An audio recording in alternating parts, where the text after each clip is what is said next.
Memilih pemimpin bodoh adalah kesalahan, tapi membiarkannya terus berkuasa adalah kebodohan. Jadi kapan kita hentikan Prabowo Gibran? Ini yang berbahaya kalau orang terus membangkang terhadap putusan pengadilan. Lalu apa yang bisa mengendalikan kehidupan kita sebagai bangsa? Kalau hukum sudah tidak bisa lagi mengatur atau menjamin ketertiban kita di dalam hidup bernegara. Oposisi artinya berdiri di kiri, dan gak ada yang mau berdiri di kiri. Waktu itu saya katakan, mungkin untuk pelakunya belum bisa kita minta pertanggungjawaban secara hukum, tapi korbannya kan nyata. Masa negara nggak mau tanggung jawab begini, saya bilang? Sementara pelakunya bisa jadi pejabat tinggi. Dalam acara Goes to Campus Universitas Islam Indonesia Yogyakarta yang dihadiri tokoh-tokoh Reformasi 98 dan beberapa akademisi, statemen Tio Ardianto selaku Ketua BEM UGM yang paling pedas untuk melengsarkan Prabowo Gibran. Nampaknya dalam acara itu, beberapa tokoh juga mengulas lagi kasus HAM berat yang ditujukan kepada Prabowo kala itu. Namun sampai sekarang tak kunjung ada penindakan atau penyelesaian dari negara. Anggota aktif Komnas HAM juga menyinggung soal itu. Dia berkata bahwa korban pelanggaran HAM itu nyata, tetapi negara diam. Akankah reformasi jilid 2 akan kembali terulang pada kepemimpinan Prabowo Gibran?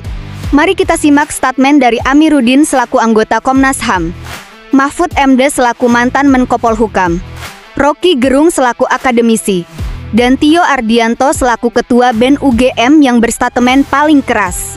Mas Amir, ini kita bicara tentang penyelesaian pelanggaran HAM berat masa lalu. Yang kata Pak Mahfud tadi itu Komnas HAM yang diberikan kewenangan. Maju dikit sambil menjawab pertanyaan saya, kira-kira kenapa pemerintah tidak menyelesaikan itu atau tidak meneruskan yang ketika itu diapresiasi oleh publik? Ada peristiwa oleh PBB kata Pak Mahfud ya, oleh PBB, dan itu diberitakan di berbagai media. Semanggi 1, Semanggi 2, korban Trisakti segala macam, nggak ada bau-baunya sekarang. Silakan Mas Amir, dijelaskan pada kita. Iya, terima kasih Mas Rizal. Selamat malam saudara semua sekalian. Ini pertanyaannya sangat berat nih. Pertama saya mau katakan karena Menko-nya bukan Pak Mahfud lagi itu. Jadi saya ini kan di Komnas HAM 2017 sampai 2022 menghadapi 2 Menko. Hari ini saya kembali lagi di Komnas HAM baru sebulan. Menko-nya lain lagi. Waktu Menko-nya Pak Wiranto memang nggak bisa apa-apain Pak. Begitu Pak Mahfud jadi Menko, dia undang saya, kami diskusi. Agak sedikit berdebat memang. Tapi berdebat dengan Pak Mahfud kan susah menangnya kita. Tapi waktu itu saya sampaikan, Pak Mahfud, karena tadi teman-teman semua mengatakan reformasi sudah semaput ini ya kan. Saya Jito tadi. Ini pelaku reformasi Pak. Ari Jito, ya itu. Ya. Nanti bicara setelah ini Ari Jito. Nah, kalau kita ingat reformasi itu memang satu tuntutannya memang pertanggungjawaban hukum ini. Tapi begitu Pak Wiranto jadi Menko Polkam Pak, saya bertemu dengan dia 2 jam, sejam setengah dia cerita tentang dirinya sendiri. Habis itu saya bilang sama teman saya bilang nih udah habis main kita ini. Habis itu saya pamit aja. Nggak ada pembicaraan. Baru ketika Pak Mahfud jadi Menko, baru kita bicara. Memang perdebatannya panjang. Tapi waktu itu saya katakan, mungkin untuk pelakunya belum bisa kita minta pertanggungjawaban secara hukum. Tapi korbannya kan nyata. Masa negara nggak mau tanggung jawab begini, saya bilang? Sementara pelakunya bisa jadi pejabat tinggi. Kan ini soal kita hari ini. Waktu itu. Ya Pak Mahfud, iya juga gitu kan. Akhirnya terjadilah itu langkah pemulihan itu. Tapi hari ini saya kembali lagi ke Komnas, 3 tahun saya keluar, tidak ada gagasan apapun tentang ini hari ini. Tidak ada. Meskipun ada Menteri HAM-nya hari ini. Dan teman baik saya juga. Nah, jadi yang kita butuhkan ke depan memang memastikan seperti di Bang Parman sampaikan waktu pidato tadi, apakah kita mau melunasi hutang ini kepada semua korban ini? Nah, mungkin hari ini reformasi kita ini semaput ini karena kita tidak pernah mendengar apa yang dialami oleh korban itu secara serius. Korban dihilangkan dari pembicaraan politik kita hari ini. Seakan-akan Republik ini tidak pernah mengalami itu semua. Nah, saya harap mungkin sekarang pembicaraan kita tentang hak asasi manusia, kita kembali kepada suara korban itu. Hukum tidak dibuat oleh sejana hukum. Hukum dibuat oleh politisi yang ada di DPR. Apakah mereka berpikir tentang cara berpikir hukum itu? Wallahu a'lam hari ini. Mungkin dulu Pak Mahfud ada di DPR, masih kita dengar suara yang seperti itu. Hari ini nggak ada. Jangan-jangan dari 500 anggota DPR, 500-nya nggak pernah ngomong, Pak. Apalagi tentang korban tadi itu. Nah, kalau saya itu seperti itu kondisi hari ini. Sehingga Komnas ini pun ada dan tiada jadinya. Karena semua produk perintah undang-undang kepada Komnas sudah dilaksanakan, dimentahkan semua. Bayangkan, undang-undang yang membuat DPR tidak jalan nih, undang-undang 20 tahun tidak jalan, DPR-nya nggak ada protes, Pak. Terima kasih, Mas Rizal. Baik, terima kasih tambahannya. Pak Mahfud, silakan Pak. Saya kira saya dan Mas Ari Yusuf Amir tadi ya saling menggarisbawahi. Tadi saya katakan ini negara kita ini ya terancam untuk menjadi negara gagal, bahkan mungkin mudah-mudahan itu tidak terjadi. Mungkin ya hancur gitu, berantakan lah sebagai sebuah negara yang berdaulat dan mempunyai hukum yang efektif. Sama itu pengalaman Ari Yusuf Amir di lapangan itu begitu.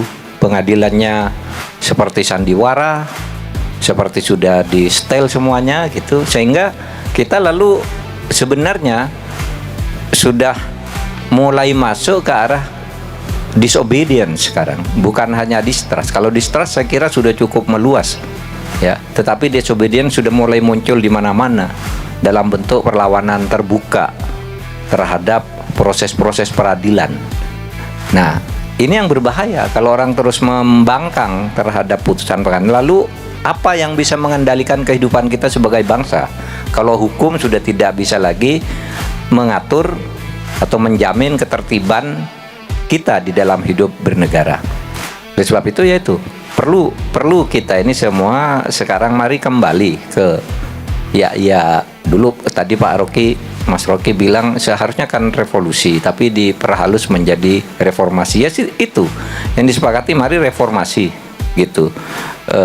Karena dulu orang agak takut kalau revolusi itu bisa hancur.